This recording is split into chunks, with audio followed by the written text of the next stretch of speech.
नमस्कार, मैं हूं शुभ्रा सुमन। सुबह के 10 बज गए हैं और आप देख रहे हैं मेरे साथ मुझे जवाब चाहिए।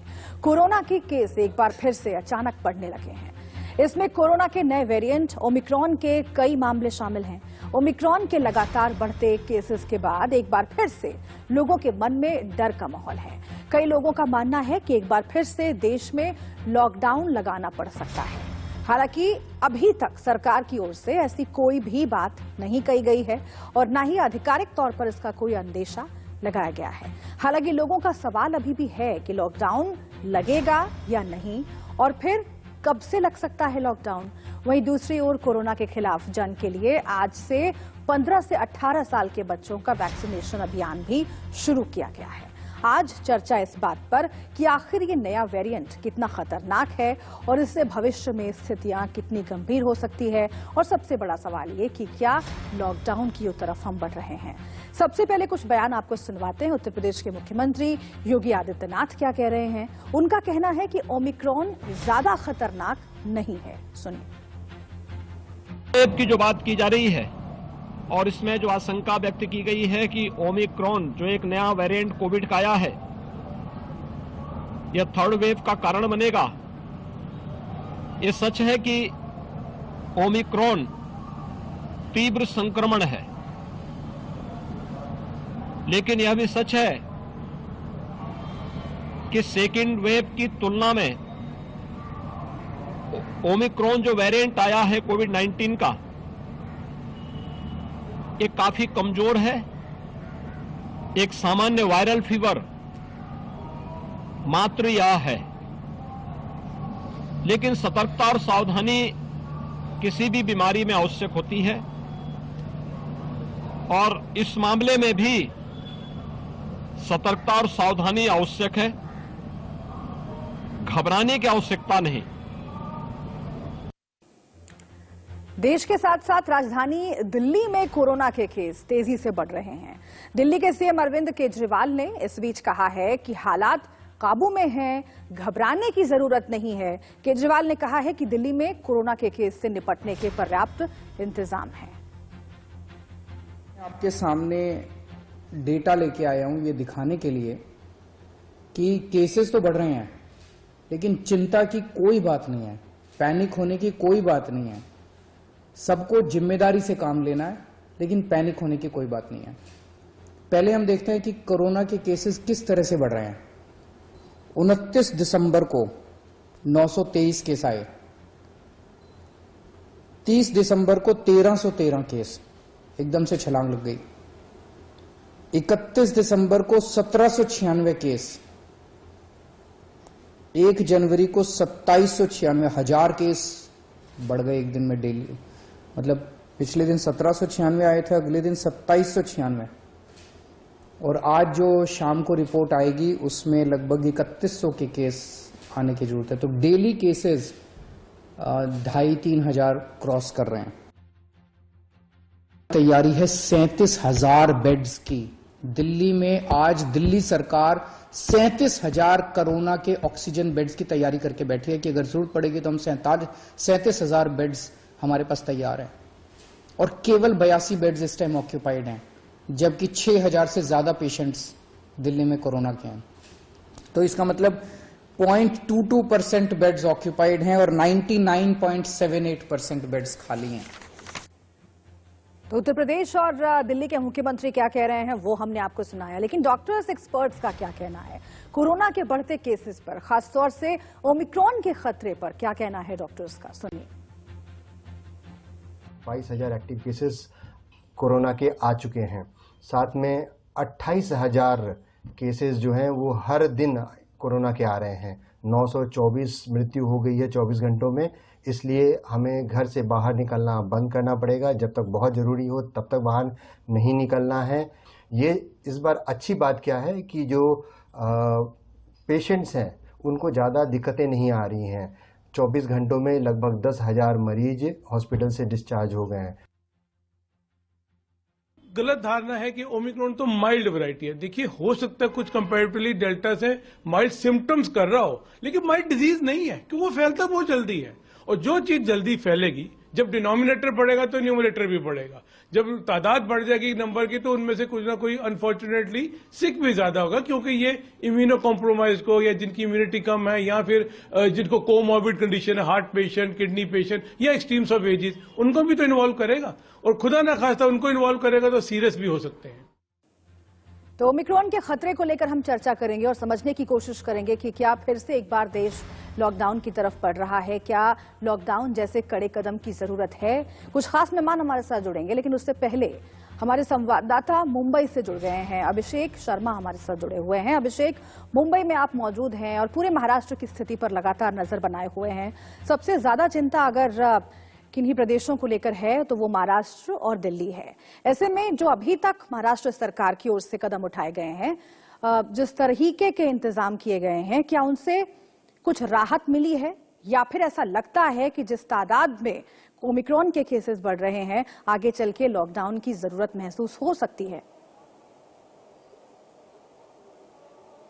बिल्कुल सही कहा सुब्रह आपने। देखिए, यह बात महाराष्ट्र के जो कई बड़े दिग्गज मंत्री हैं वह भी इस बात को कह के मानने लगे हैं कि अगर हालत सुधरी नहीं तो महाराष्ट्र में बिल्कुल लॉकडाउन लगाने की नौबत आन पड़ सकती है, क्योंकि देखिए आप 9000 के ऊपर केसेस पहले दिन मिले थे और कल के दिन यानी 24 घंटे के भीतर 11,000 के ऊपर केस पहुंच चुके हैं। तो समझिए कि हालत बिल्कुल खराब है और उसी 11,000 में से 8,000 से अधिक केसेस अकेले मुंबई में है और यह आप समझ सकते हैं किस तरीके से लोगों की हालत काफी खराब हो रही है लगातार। लेकिन हालांकि वैक्सीनेशन का प्रोग्राम भी लगातार तेजी से बढ़ रहा है।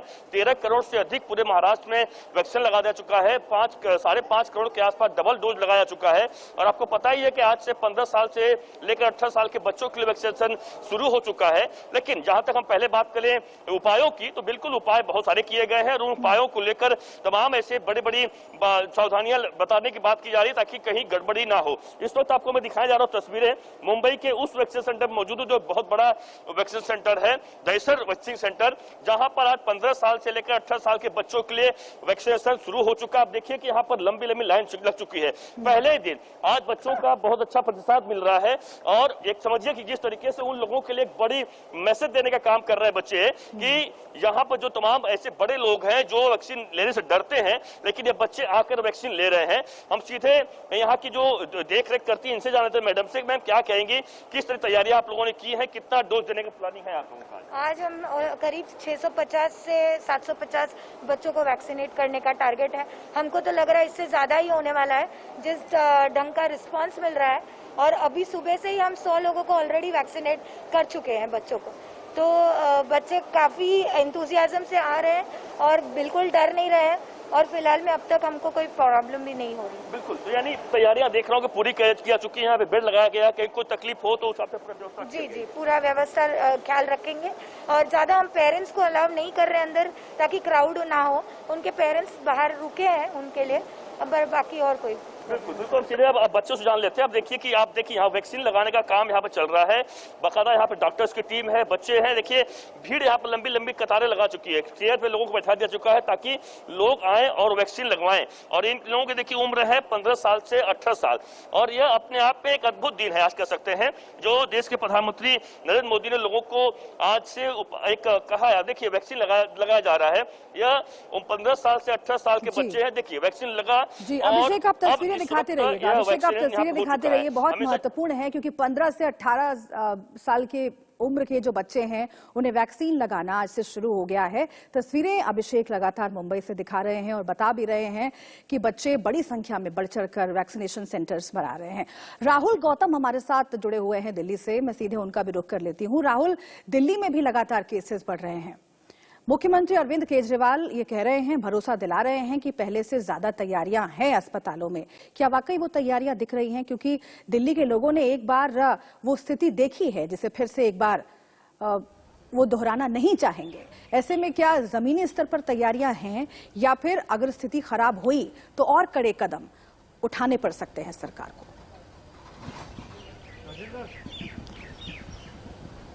देखिए, ओमिक्रॉन का जो खतरा है वो देश की राजधानी दिल्ली में बढ़ता ही जा रहा है। आपने खुद कहा कि किस तरीके से जो आंकड़े हैं वो लगभग 2 दिनों के अंदर ऑलमोस्ट डबल हो जाते हैं। लेकिन मैं अभी मौजूद हूं मूलचंद हॉस्पिटल के अंदर, जहां पर ड्राइव थ्रू वैक्सीनेशन ड्राइव चल रही है, जो कि जाहिर है सबसे बड़ा हथियार है कोविड-19 के खिलाफ। ना सिर्फ सरकारी अस्पताल बल्कि प्राइवेट अस्पताल भी अपना योगदान दे रहे हैं इस कि जो बच्चे हैं जो 15-18 साल के जो आज वैक्सीनेशन ड्राइव शुरू हुई है उसमें अपना योगदान दे सकें। एक लंबी कतार है मैं आपको बताऊं, और तमाम जो लोग यहां पहुंच रहे हैं खास तौर पर ये वो लोग हैं जिन्होंने पहले ही स्लॉट बुक कर लिया था और अब यहां पर पहुंच रहे हैं, अपनी वैक्सीन अपने बच्चों को लगवा रहे हैं। तकरीबन 1400 रुपए कॉस्ट है प्राइवेट हॉस्पिटल्स के अंदर अगर आप कोवैक्सीन लेते हैं अपने बच्चों के लिए। लेकिन जाहिर है जो माँ बाप हैं जो बहुत दिनों से एंशियस थे या उनके आशंका थी कि जब स्कूल खुलेंगे तो क्या वो अपने बच्चों को वापस भेजें क्योंकि उनको वैक्सीन नहीं लगी है, उनकी जो चिंता है वो कहीं ना कहीं हल होती दिख रही है। बिल्कुल राहुल, और अगर लॉकडाउन से हमें बचना है तो वैक्सीनेशन की रफ्तार को और बढ़ाना होगा, यही एक उपाय है। और इसीलिए हम भोपाल भी लिए चलते हैं। कुलभूषण हमारे साथ जुड़े हुए हैं, हमारे संवाददाता। कुलभूषण, भोपाल में भी क्या वैक्सीनेशन सेंटर्स पर बड़ी संख्या में बच्चे 15 से 18 उम्र के बीच के पहुंच रहे हैं, और वहां पर भी क्या जागरूकता नजर आ रही है? बिल्कुल, हम सीधे आपको यहाँ की तस्वीर दिखाना चाहेंगे और 15 से 18 वर्ष के जो बच्चे हैं उन पर एक अलग ही जो है उत्साह देखा जा रहा है। हम बच्चों से बातचीत करेंगे। बेटा, आज कैसा लग रहा है, क्योंकि लंबे समय बाद आज जो है बच्चों को वैक्सीन लगने जा रही है? आज हमें बहुत अच्छा लग रहा है क्योंकि आज हमारा वैक्सीनेशन हो जाएगा।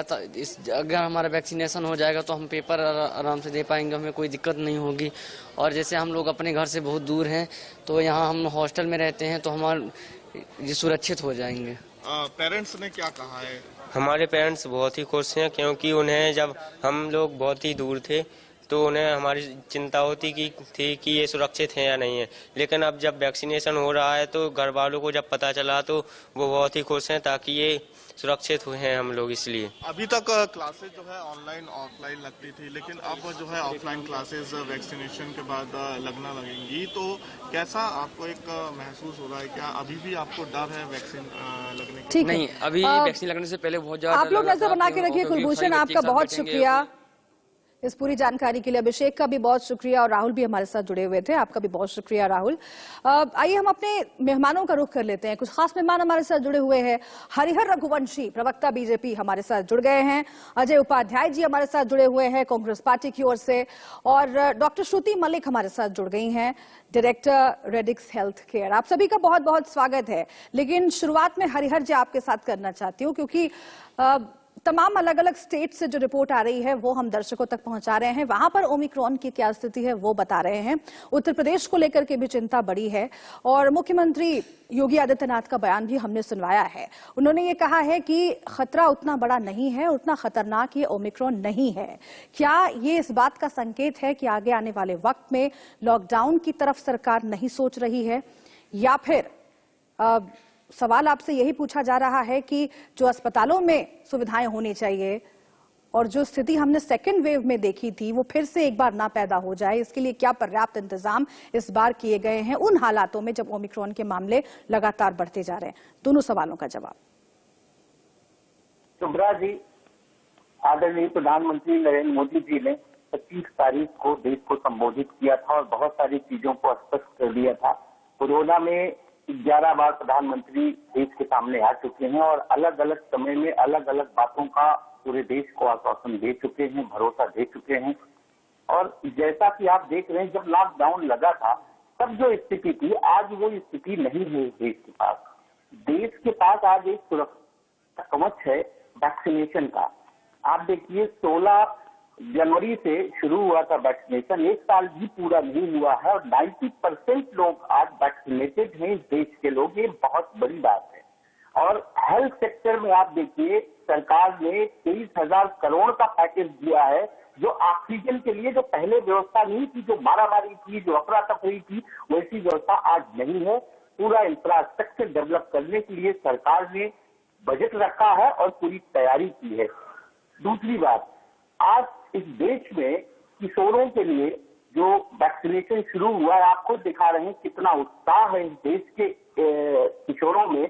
10 करोड़ की आबादी है जो हमारे देश का भविष्य है और 19 करोड़ वैक्सीनेशन टीका आ चुका है इस सरकार के पास। इसलिए घबराने की कोई जरूरत किसी भी तरह से नहीं है। बाकी कुछ लोग हैं जो ये कह रहे हैं कि लॉकडाउन की तरफ जाएगा या कहीं और जाएगा। ये देश पूरी तरह सुरक्षित है। लॉकडाउन कोई उपाय नहीं है, प्रधानमंत्री जी ने पहले भी कहा है, लेकिन कोविड से सतर्कता जरूरी है, लॉकडाउन जरूरी नहीं है। रघुवंशी जी, जाहिर बात है कि अगर लॉकडाउन से देश को बचाना है तो वैक्सीनेशन की रफ्तार को बढ़ाना पड़ेगा, उसमें लोगों की भागीदारी बढ़ चढ़कर हो, और एक ऐसी स्थिति के लिए खुद को तैयार भी रखना होगा कि अगर अस्पताल में मरीजों की संख्या बढ़ती है तो उस हिसाब से हमारे पास पर्याप्त इंतजाम हो। लेकिन कुछ लोग ये भी मानते हैं हरिहर जी कि जो सरकार की चिंताएं हैं वो चुनावों से भी जुड़ी हुई होती हैं और उनसे भी संबंध रखती हैं। ये भी कहा जा रहा है आपके विरोधियों की ओर से, कई जगहों से आवाजें आई हैं कि चूंकि चुनाव होने वाले हैं इसीलिए उतना जोर नहीं है लॉकडाउन पर इस बार सरकार का। सुब्रा जी, आप देखिए कि पहले आपके पास टेस्टिंग की कोई सुविधा नहीं थी, आज 20 लाख टेस्टिंग प्रतिदिन क्षमता है आपके देश की। दूसरी चीज, सरकार ने 7 ऐसी किट को मंजूरी दी है जो लोग अपने घर में टेस्टिंग कर सकते हैं। जब लॉकडाउन लगा था आप देखिए ना, कोई टेस्टिंग की सुविधा आपके देश में नहीं थी, कोई ऑक्सीजन की पर्याप्त व्यवस्था आपके देश में नहीं थी, ये सारी व्यवस्थाएं नहीं थी सरकार की, वो चीजें निकल चुकी हैं। कुछ लोग ऐसा है जो देश में भ्रम फैलाना चाहते हैं, देश को डराना चाहते हैं। देश को डरने की कोई जरूरत नहीं, पर्याप्त इंतजाम है सरकार का और पर्याप्त व्यवस्था है अस्पतालों में। ठीक है, न सिर्फ केंद्र सरकार की बल्कि अलग अलग राज्य सरकारों की भी बहुत बड़ी जिम्मेदारी है। इस बीच दर्शकों को बता दें कि संजय द्विवेदी भी हमारे साथ जुड़ गए हैं, प्रवक्ता शिवसेना। और संजय जी, मैं अब आपका ही रुख करना चाहती हूँ और उसके बाद अजय द्विवेदी जी मैं आपके पास आऊंगी, क्योंकि महाराष्ट्र पर भी सबकी नजर है और शुरुआत से ही हम कह रहे हैं कि 2 प्रदेश, दिल्ली और महाराष्ट्र, इन दोनों को लेकर चिंता सबसे ज्यादा बड़ी है क्योंकि ओमिक्रॉन के मामले यहां पर सबसे ज्यादा हैं। और इसीलिए महाराष्ट्र में भी राजनीतिक गलियारों से भी आवाजें आने लगी हैं कि और कड़े कदम उठाने पड़ेंगे सरकार को।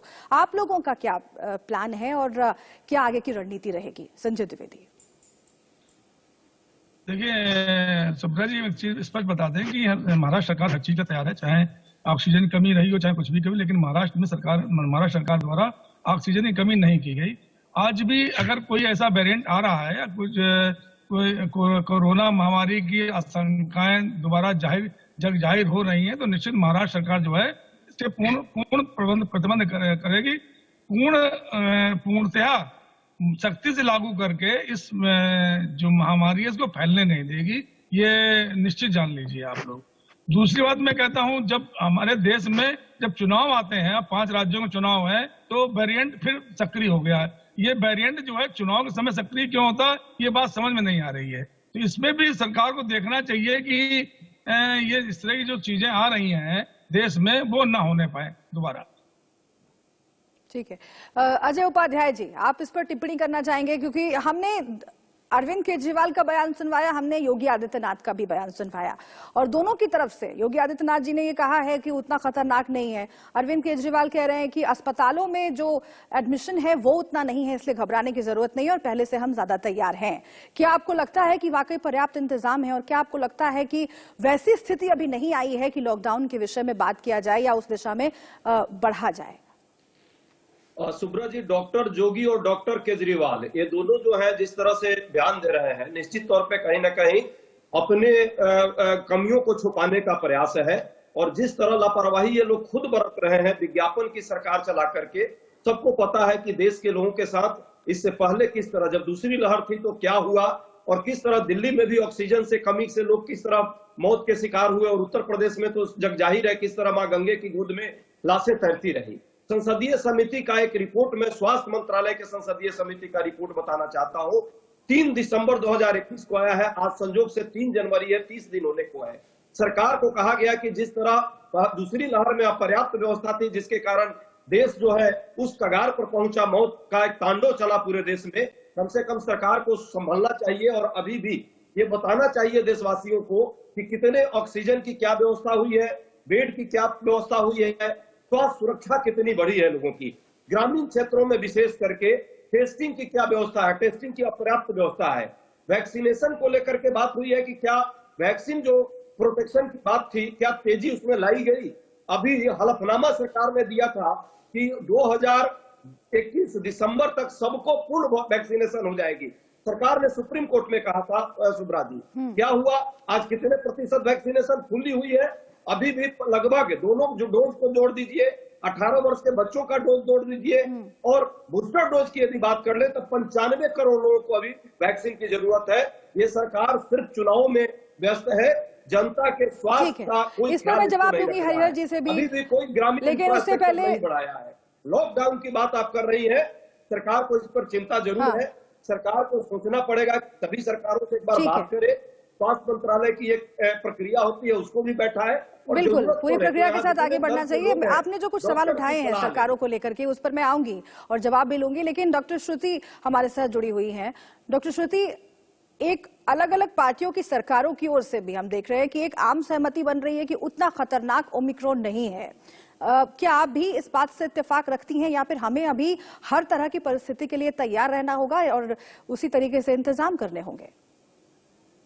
देखिए शुभ्रा जी, मैं एक पॉलिटिकल प्रोफेशनल होने के नाते कुछ चीजें क्लियर करना चाहूंगी। मैं पैनलिस्ट की बात सुन रही थी। हमारे सामने इस समय जो सबसे इम्पोर्टेंट मुद्दा है वो ये है कि ओमिक्रॉन अगर हम सेकेंड वेव से कंपेयर करें, जो डेल्टा वेरिएंट था उससे 30 गुना ज्यादा म्यूटेशन कर चुका है। यानी ये तो 100% श्योर है कि ये फैलता बहुत तीव्र गति से है, और हमने पिछले आने वाले दिनों में भी ये देख लिया कि जिस तरीके से केसेस की संख्या बढ़ती जा रही है, ये ऑब्वियसली एक मैटर ऑफ कंसर्न है। नो डाउट कि इसके जो लक्षण है वो बहुत ही कम है, माइल्ड सिम्टम्स होते हैं, बट फिर भी अभी हमारे बच्चे प्रोटेक्टेड नहीं है। बच्चों के लिए मैं ये बोल दूं, क्योंकि देखिए ये बच्चे, अगर वैक्सीनेशन जो है हमने 15 से 18 साल की शुरू कर दी है, बट अगर हम यूरोपियन कंट्रीज की बात करें तो वहां 5 साल तक के बच्चों को भी वैक्सीनेशन शुरू हो गया है। ये बच्चे अपने घर में अपने पेरेंट्स को, अपने दादा दादी को, ये भी एक स्प्रेडर बन सकते हैं जो कि इन्फेक्शन फैला सकते हैं। तो हमें सबसे ज्यादा सारी सरकारों का ये फोकस होना चाहिए कि हम किस तरीके से जल्दी से और ज्यादा तीव्र गति के साथ जो है बच्चों का वैक्सीनेशन बढ़ाएं। और देखिए ये सारे मुद्दे, हमारा ऑब्वियसली इंफ्रास्ट्रक्चर पहले से बेटर है, बट हाँ जिस गति से बढ़ रहे हैं, आने वाले समय में हो सकता है कि 26 जनवरी के आसपास जो है वो 5 से 6 लाख केसेस हर दिन हो। तो क्या हमारा सिस्टम इतना ज्यादा केसेस को ले सकता है? क्या हमारा इंफ्रास्ट्रक्चर इतना अच्छा है? दूसरी चीज मैं ये बताना चाहूंगी कि जब ये कोवैक्सीन लग जाएगी तो उसकी दूसरी डोज 28 दिन बाद लगेगी। क्या हमारे पास इतनी डोजेस है? कहीं ऐसा ना हो कि जैसे पहले हुआ था कि डोज ही नहीं है और लोग वैक्सीन सेंटर्स पे आ रहे हैं। तो आई थिंक ये सारे मुद्दे हमें ज्यादा फोकस करने चाहिए, और डेफिनेटली जितने सुपर स्प्रेडिंग इवेंट्स है, चाहे वो राजनीतिक है चाहे सामाजिक है, इन सब पे जो है इमीडिएट रोक लगानी चाहिए। हम कहीं भी चूक नहीं कर सकते, क्योंकि जो ये वेरिएंट है ओमिक्रॉन, वो जिस तीव्र गति से फैल रहा है, ये कहना बड़ा मुश्किल है कि ये कहां पर आके रहेगा। और अभी ऑब्वियसली हॉस्पिटलाइजेशन उतना ज्यादा नहीं है, बट हाँ ये ऑब्वियसली एक लाइफ थ्रेटनिंग वायरस है। और हम लोगों को ये भी देखना चाहिए कि सेकेंड वेव में जो बच्चे थे उनको MIS-C, जो मल्टी सिस्टमिक इन्फ्लेमेटरी सिंड्रोम जैसी बीमारियां हुई थी, वो सारी चीजें आने वाले समय में ना हो। तो इन सब पे मेरा हिसाब से और ज्यादा ध्यान देना चाहिए, रादर देन और सारे मुद्दों को उठाते। ठीक है, आप लोग रहेगा हमारे साथ। और डॉक्टर श्रुति मलिक ने कई महत्वपूर्ण बातें कही हैं, और उस पर मैं अलग अलग जो पार्टियों के प्रवक्ता है उनका रिएक्शन जरूर लूंगी, क्योंकि सवाल यही है कि अगर ये सिर्फ कहा जा रहा है कि चिंता करने की बात नहीं है, लेकिन क्या वैसे इंतजाम है कि आम आदमी चिंता से मुक्त हो सके? अगर स्थिति बढ़ती है, खराब होती है, और ज्यादा केसेस जो हैं और ज्यादा तादाद में, जैसे कि श्रुति जी कह रही हैं, उस तादाद में बढ़ते हैं और अस्पतालों में मरीजों की संख्या बढ़ती है, तो क्या इंतजाम है? अगर लॉकडाउन की तरफ हम फिर से बढ़ते हैं तो रोजी रोटी पर चोट ना आए और लोगों के एक सामने खाने की समस्या पैदा नहीं हो जाए, सेकेंड वेव आप याद कीजिए, वैसी स्थिति पैदा नहीं हो जाए, इसके लिए क्या इंतजाम है? इन तमाम बातों पर चर्चा करेंगे छोटे से ब्रेक के बाद। आप रहिएगा हमारे साथ। आप देख रहे हैं मुझे जवाब चाहिए, और हम चर्चा कर रहे हैं कि क्या फिर से एक बार देश लॉकडाउन की तरफ बढ़ रहा है, और लॉकडाउन से बचाने के लिए सरकारों के पास क्या इंतजाम है, और इस बीच क्या स्थिति है कोरोना की। सबसे पहले आप ये जान लीजिए, तीसरी लहर की आहट इसे कहा जा रहा है। पिछले 24 घंटे में 33,000 नए मामले सामने आ चुके हैं। महाराष्ट्र में 11,000, दिल्ली में 3,000 से ज्यादा नए केसेस आ चुके हैं। कई राज्यों में बढ़ाई गई हैं पाबंदियां। देश भर में बच्चों के लिए वैक्सीनेशन शुरू हो गया है, जो उम्मीद की एक किरण है। वैक्सीनेशन की रफ्तार को और बढ़ाना होगा, और अस्पतालों में इंतजाम भी पुख्ता रखने होंगे। लेकिन इन सब के बीच आप देखिए कि लोग एहतियात नहीं बरत रहे हैं। आप लोगों का, आपका, हमारा एहतियात बरतना बहुत जरूरी है। किस तरीके से अलग अलग आयोजनों के दौरान लोगों की भीड़ इकट्ठा हुई और सोशल डिस्टेंसिंग की धज्जियां उड़ाई गई, आप देखिए। चाहे वो धार्मिक आयोजन हो या राजनीतिक आयोजन हो, राजनीतिक रैलियां हो, इस तरह से लोगों का इकट्ठा होना और खतरनाक साबित हो सकता है। फिर से एक बार हम अपने मेहमानों का रुख कर लेते हैं। हरिहर जी, मैं आपसे शुरुआत इस हिस्से की करती हूँ। और ये कहा जा रहा है कांग्रेस पार्टी की ओर से कि आप लोग सारे फैसले खुद ही ले लेना चाहते हैं, सारे निष्कर्ष खुद ही निकालना चाहते हैं कि भाई ये ओमिक्रॉन उतना खतरनाक नहीं है, इसके पीछे आपका कोई हित है, इसीलिए आप लोगों में यह संदेश देना चाहते हैं कि उतना खतरनाक नहीं है। अब देखिए, अगर मुख्यमंत्री की ओर से या किसी जिम्मेदार नेता की ओर से इस तरह से कहा जाता है तो आम लोगों में ये मैसेज जाता है, वो फिर एहतियात जो है नहीं बरतेंगे। अब देखिए, हम दिखा रहे हैं कि अलग अलग आयोजनों के दौरान लोगों की भारी भीड़ इकट्ठा हुई। अगर केसेस इस तरीके से और बढ़ जाते हैं, जैसा कि डॉक्टर श्रुति भी कह रही हैं, कौन इसका जिम्मेदार होगा? और फिर सरकारें हाथ खड़ा कर देती हैं। फिर अस्पतालों की जो स्थिति है उसको देख करके पूरी दुनिया ये कहती है कि भाई देखिए भारत में किस तरीके से लोगों को इलाज नहीं मिल रहा। सुब्रा जी, ये वही लोग हैं, जब वैक्सीन आई थी तो ये लोग कहते थे बीजेपी की वैक्सीन है, इसको मत लगवाओ। ये लोग देश में दहशत और भ्रम पैदा करना चाहते हैं। भाजपा और नरेंद्र मोदी का विरोध करते करते देश का विरोध करने लगते हैं। इनको ये समझ नहीं आती है कि हर चीज में राजनीति जरूरी नहीं है, लोगों के जान से जुड़ा हुआ मामला है, इससे बड़ा संवेदनशील होकर के कोई बात कही जाए। लेकिन इनको इससे मतलब नहीं है, इनको सिर्फ अपनी राजनीति करनी है। दूसरी बात, हर समय प्रधानमंत्री जी, मुख्यमंत्री हमारे अलग अलग राज्यों के और हेल्थ मिनिस्टर पार्लियामेंट में भी पूरे वैक्सीनेशन का और पूरे सिस्टम का जिक्र कर चुके हैं। लेकिन ये लोग क्या करते हैं, ये सिर्फ भ्रम फैलाते हैं। आप देखिए, एक बूस्टर डोज भी आ रही है जो पर्याप्त लोगों को, फ्रंटलाइन वर्कर्स को और हेल्थ सेक्टर के वर्कर को, वरिष्ठ नागरिकों को लगने वाली है। लेकिन ये इतना सफल कार्यक्रम रहा है, पूरी दुनिया ने इसको सराहा है कि देश में इतने जल्दी 1 साल के अंदर देश लगभग वैक्सीनेटेड हो चुका है। ये इनको समझ में नहीं आता। अजय जी को भी साथ में दिखाइए, अजय जी को दिखाइए। ये सिर्फ क्या करते हैं कि राजनीति करते हैं देश के लोगों की जान की कीमत पे, जो बिल्कुल भी सही नहीं। हर जगह राजनीति। अजय जी, जवाब दीजिए। जहां देश के लिए सरकार, वो कह रहे हैं कि लोगों की जान की कीमत पर आप राजनीति कर रहे हैं, दहशत जानबूझकर फैला रहे हैं, क्योंकि आपको सिर्फ सरकार का विरोध करना है, नरेंद्र मोदी का विरोध करना है। तैयार है। ठीक है अजय जी। अजय जी, अपने आप को अनम्यूट कीजिए जरा, आपकी आवाज नहीं आ रही।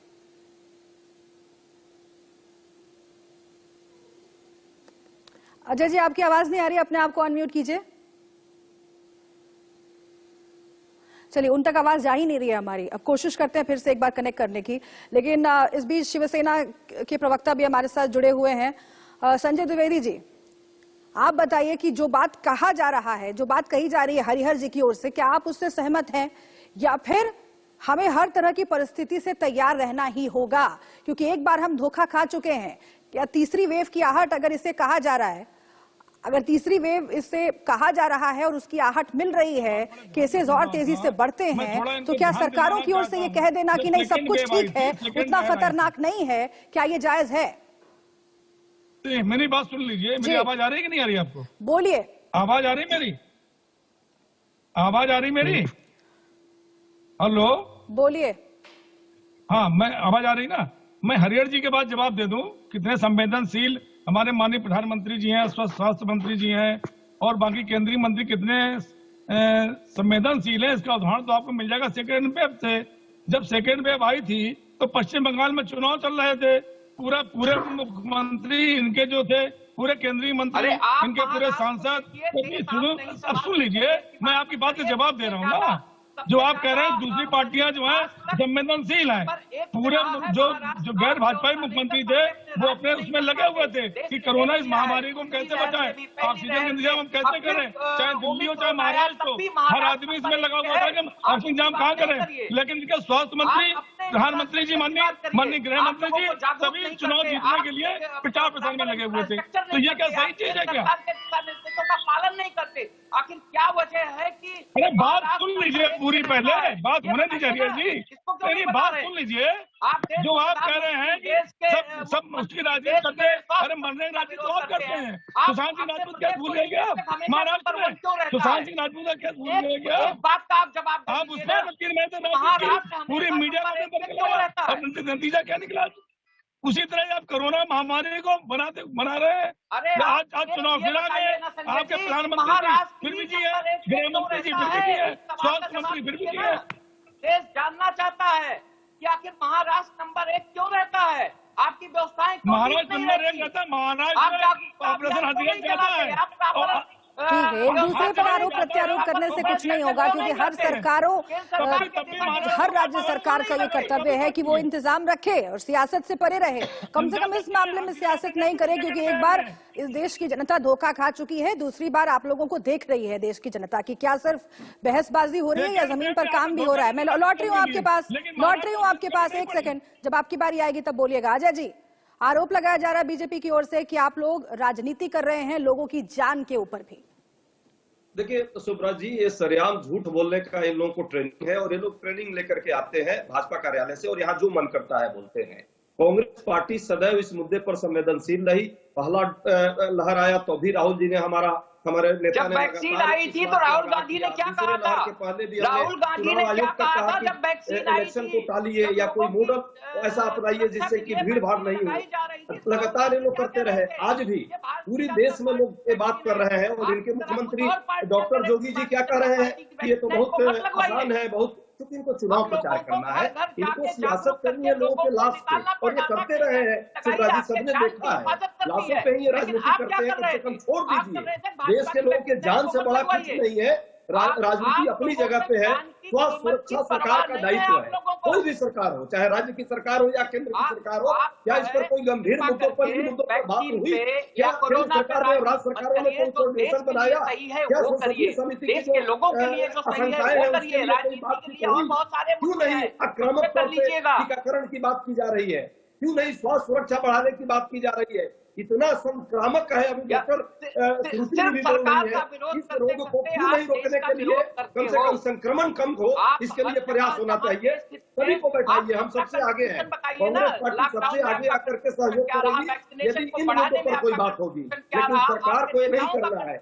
हरिहर जी को सिर्फ चिल्लाना है, इनके मुख्यमंत्री को झूठ बोलना है और प्रधानमंत्री जी को सिर्फ शिलान्यास करना है। उत्तर प्रदेश का चुनाव इनको दिख रहा है, इतने घटिया तरीके से लोगों की जान चली जाए, लोग मर जाए। पिछली बार भी पंचायती चुनाव में 2000 से ज्यादा चुनाव कर्मी मर गए थे, कर्मी मर गए थे। बंगाल में क्या हाल हुआ पूरा देश देखा। पूरे देश को ये लोग महामारी के कगार पर खड़ा करते हैं, तांडव कराते हैं, लोगों की जान से खेलते हैं। ठीक है, एक बार मुझे डॉक्टर श्रुति से बात करने दीजिए, एक बार डॉक्टर श्रुति से बात करने दीजिए। ठीक है, ये राजनीति तो चलती रहेगी, लेकिन आम लोग जब अस्पताल पहुंचे अपनों को लेकर के, अपने परिजनों को लेकर के, तो उन्हें निराश नहीं होना पड़े। और हमें याद है कि किस तरीके से एक दूसरे को मैसेज करके व्हाट्सएप के जरिए लोगों ने मदद मांगी थी, ऑक्सीजन सिलेंडर्स मांगे थे, दवाइयां मांगी थी, फिर भी इंतजाम नहीं हो पाए और कितने लोगों ने अपनी जान गंवाई। डॉक्टर श्रुति, अभी जिस तादाद में ओमिक्रॉन के केसेस बढ़ रहे हैं और ये कहा जा रहा है कि इसकी संक्रमण शक्ति डेल्टा से बहुत ज्यादा है, आर वैल्यू इसकी बहुत ज्यादा है, ऐसे में अगर आप कह रही हैं कि केसेस की तादाद और बढ़ेगी, क्या उस लिहाज से हमारे पास इंतजाम है या फिर जो चर्चा का विषय है कि लॉकडाउन की स्थिति भी बन सकती है, क्या आपकी क्या राय है इस पर? देखिए, डेफिनेटली हमारा जो इंफ्रास्ट्रक्चर है वो उतना ज्यादा सक्षम नहीं है कि इतने सारे लाखों की तादाद में केसेस को ले ले। बट हमने जैसे सेकेंड वेव में देखा कि जिस तरीके से हम लोग उतने प्रिपेयर्ड नहीं थे, हमने प्रिडिक्ट नहीं किया था। अब ऑब्वियसली लोगों को वैक्सीनेशन लग गया है, जो बीमारी है वो भी माइल्ड है, बहुत ज्यादा हॉस्पिटलाइजेशन नहीं है, बट फिर भी ये किसी भी तरफ टर्न ले सकती है, क्योंकि वायरस का म्यूटेशन देखिए शुभ्रा जी किसी के हाथ में नहीं है। वो सिर्फ और सिर्फ एक ऐसा एनवायरमेंट चाहता है कि जहां पर उसको ओपन एनवायरमेंट ना मिले और वो म्यूटेट ना हो, यानी वो अपना रूप ना बदले। बट ये चीज किसी के हाथ में नहीं है, ये सिर्फ एक ही तरीका है कि हम वैक्सीनेशन की जो स्पीड है उसको बढ़ाएं, और देखें कि हम इंफ्रास्ट्रक्चर को किस तरीके से और स्ट्रॉन्ग कर सकते हैं। और तीसरी चीज ये कि हम ज्यादा से ज्यादा बच्चों को, क्योंकि देखिए हमारे 18 साल से नीचे 41% बच्चे हैं, यानी आप समझिए अगर हम 136 करोड़ की जनसंख्या में 60 करोड़ के करीब बच्चे ऐसे हैं जो कि 18 साल से नीचे हैं, तो क्या हम उनको उस गति से वैक्सीनेट कर पाएंगे? अभी 7 से 8 करोड़ है जो 15 से 18 साल की उम्र में है। हमारा फोकस ये होना चाहिए कि हम जल्दी से जल्दी उनको वैक्सीनेट करें। वैक्सीन में कहीं कमी नहीं आनी चाहिए। क्या हम और जो है, चाहे वो केंद्र सरकार है या राज्य सरकार है, वो क्या और जो है वैरायटी ऑफ वैक्सीन ला सकती है ताकि हम जल्दी जल्दी लोगों को वैक्सीनेट करें। जो 10 तारीख से फ्रंटलाइन वर्कर्स का या 60 साल से ऊपर के लोगों का है, क्या उसकी भी हम गति को तीव्र कर सकते हैं ताकि ज्यादा से ज्यादा बूस्टर डोजेस मिल जाए? तो आई थिंक ये सारे फोकसेस हमारे सामने चैलेंजेस ज्यादा इंपॉर्टेंट है फोकस करने के, रादर देन हम और चीज पे करें कि ये केंद्र सरकार का था कि राज्य। क्योंकि देखिए जब भी एक मरीज अस्पताल में आता है उसको इससे मतलब नहीं होता कि ऑक्सीजन की कमी हुई तो वो राज्य सरकार की वजह से हुई या केंद्र सरकार की वजह से हुई। हमारा फोकस ये रहता है कि पेशेंट की जान बचे और हम लोगों को सबको मिलकर उस डायरेक्शन में वर्क करना चाहिए और तभी हम ये कर सकते हैं चीज। बट हाँ, जहां तक रैलीज की बात है, जितने पब्लिक इवेंट्स है, इन सब पे जो है वो इमीडिएट रोक लगानी चाहिए, क्योंकि ये बहुत इंपॉर्टेंट बात आपने कही है श्रुति जी। और यही सवाल लेकर मैं हरिहर रघुवंशी जी आपके पास जाती हूँ। डॉक्टर श्रुति जो कह रही हैं, और अभी हमने 5 तस्वीरें भी दिखाई थी, उसमें से कई तस्वीरें उत्तर प्रदेश की थी। उत्तर प्रदेश में चुनाव है, क्या चुनाव के नाम पर धार्मिक आयोजनों में जानबूझकर लोगों को इकट्ठा होने की अनुमति दी जा रही है? क्योंकि राजनीतिक रैलियां भी जो पार्टियां हैं वो कर रही हैं। सबसे ज्यादा तो कहा जा रहा है कि आप लोग खूब बढ़ चढ़कर रैलियां कर रहे हैं बीजेपी की ओर से।